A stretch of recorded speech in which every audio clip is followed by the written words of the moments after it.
but they were there for me. And that's when I understood what being an artist really is.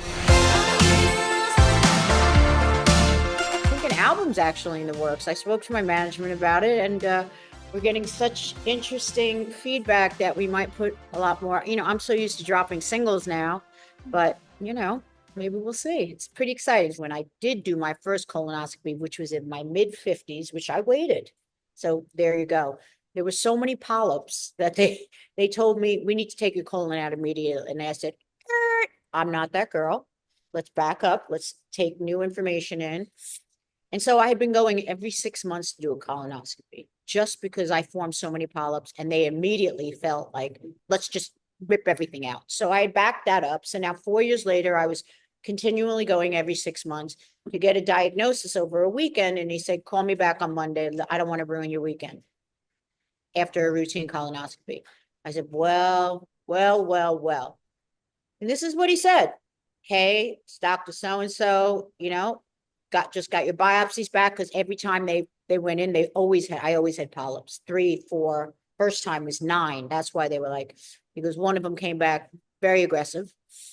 And you have about 12 days to tell me what you want to do. 12 days. And I go every 6 months. So this was not there 6 months prior. He said, you do a limited, or we remove your whole colon. You tell me what you want to do. Limited is a cut of the section. And he goes, but you're still talking 12 to 14 inches of your colon. And I said, okay, understood. I was very sick. So when they did the surgery, I chose, for the limited section.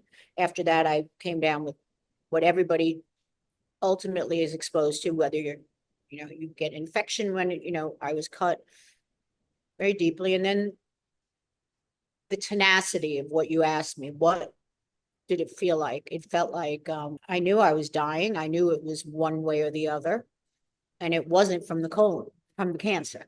It was now from a surgery I took place that I ended up with a hematoma and then a staph infection. And these are the risks. They're all for anybody when you go in surgically and you sign off, but it's also a gift. I can't tell you what saved my life more was early detection. That's it.